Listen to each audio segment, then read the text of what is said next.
आज मैं पुनः अपने भाषा ज्ञान चैनल के माध्यम से एक नए विषय के साथ आपके सामने उपस्थित हुई हूँ। आज का हमारा विषय है संबंध बोधक अव्यय। जैसा कि पिछले वीडियो में हमने विकारी शब्दों के बारे में आपको बताया। विकारी शब्द 4 प्रकार के होते हैं: संज्ञा, सर्वनाम, विशेषण, क्रिया। आज हम अविकारी शब्दों के बारे में आप लोगों को बताएंगे। अविकारी शब्द वे होते हैं जिनके ऊपर लिंग, वचन और कारक का प्रभाव नहीं पड़ता है। कहने का तात्पर्य ये है कि जो शब्द लिंग, वचन और कारक के अनुसार बदलते नहीं हैं उनको हम अविकारी शब्द कहते हैं। तो अविकारी शब्द में आज पहला बताएंगे हम संबंध बोधक अव्यय। संबंध बोधक अव्यय की सबसे पहले हम आपको परिभाषा बताएंगे। वाक्य में आए वे शब्द जो वाक्य के संज्ञा सर्वनाम का संबंध वाक्य के दूसरे शब्दों से करते हैं उन्हें वे संबंध बोधक कहलाते हैं। जैसे मेज के नीचे बिल्ली है। देखिए, मेज संज्ञा है, बिल्ली संज्ञा है, क्रिया है। इन शब्दों को कौन जोड़ रहा है? के नीचे। और ये के नीचे जो है इसलिए ना किसी लिंग के अनुसार बदल रहा है, ना पुरुष के अनुसार बदल रहा है, ना कारक के अनुसार बदल रहा है, इसलिए अव्यय है। और ये संज्ञा का संबंध दूसरे शब्दों से जोड़ रहा है, इसलिए ये क्या हो गया? संबंध बोधक अव्यय हो गया। संबंध बोधक अव्यय के 3 भेद होते हैं। पहला प्रयोग के आधार पर, दूसरा अर्थ के आधार पर, तीसरा व्युत्पत्ति के आधार पर। हाँ, जैसा कि बताया, पहला भेद है इसका प्रयोग के आधार पर। इस प्रयोग के आधार पर भी 3 भेद किए गए हैं: विभक्ति सहित, विभक्ति रहित और उभयभेद।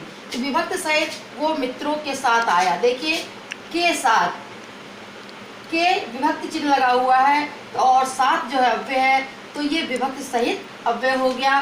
कभी कभी विभक्ति रहित अव्यय को प्रयोग किया जाता है, वो मित्रों सहित आया। यहाँ पर सहित देखिए जो है बिना विभक्ति चिन्ह के आया है, तो ये विभक्ति रहित हो गया।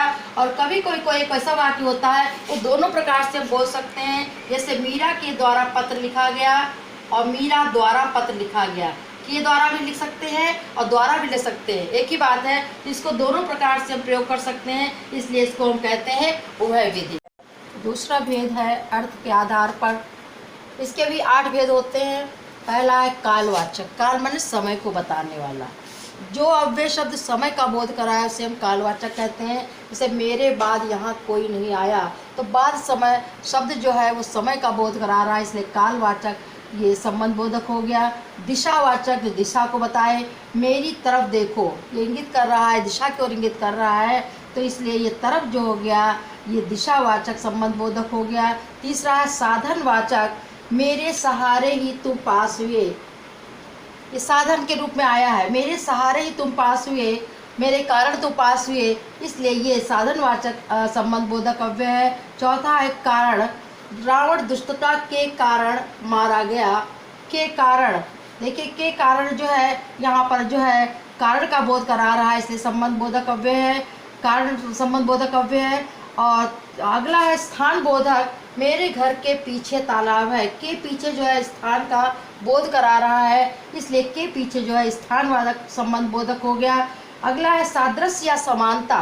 सादृश्य को समानता भी कहते हैं, जो समानता बताए तो रानी भी रूपा के समान सुंदर है, तो के समान ये समानता का बोध करा रहा है, इसलिए ये सादृश्यवाचक संबंध बोधक अव्यय हो गया। नेक्स्ट है आपका विरोधवाचक। जो विरोध विरुद्ध पर दिखाए या विरोधपन दिखाए उसको कहते हैं विरोधवाचक। जैसे तुम मेरे प्रतिकूल क्यों चलते हो, ये प्रतिकूल शब्द जो है विरोध को बता रहा है, इसलिए ये जो है विरोधवाचक संबंध बोधक हो गया। अगला है सीमावाचक। विद्यालय तक मेरी जमीन है। तक शब्द जो एक सीमा, एक निश्चित सीमा बता रहा है, इसलिए सीमावाचक हो गया। और इसके बाद तीसरा भेद है व्युत्पत्ति या रूप के आधार पर। इसमें इसके भी 2 भेद हैं। पहला है मूल और दूसरा यौगिक।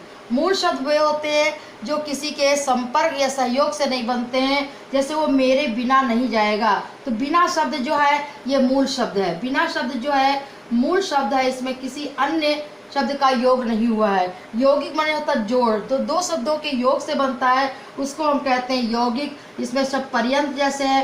पर्यंत जो है परि प्लस अंत, 2 शब्दों प्लस अंत, ये 2 शब्दों से मिलकर बना एक परि प्लस अंत, अर्थात ये यौगिक संबंध बोधक अव्यय है। आज यही तक हम समाप्त करते हैं और अगले वीडियो में एक नए विषय के साथ उपस्थित होंगे। तब तक के लिए जो है गुड बाय। और आप लोग जो अगर आपको पसंद आया हो हमारा वीडियो तो लाइक करिए सब्सक्राइब करिए और कमेंट्स करिए तथा बेल आइकन दबाना मत भूलिए। धन्यवाद।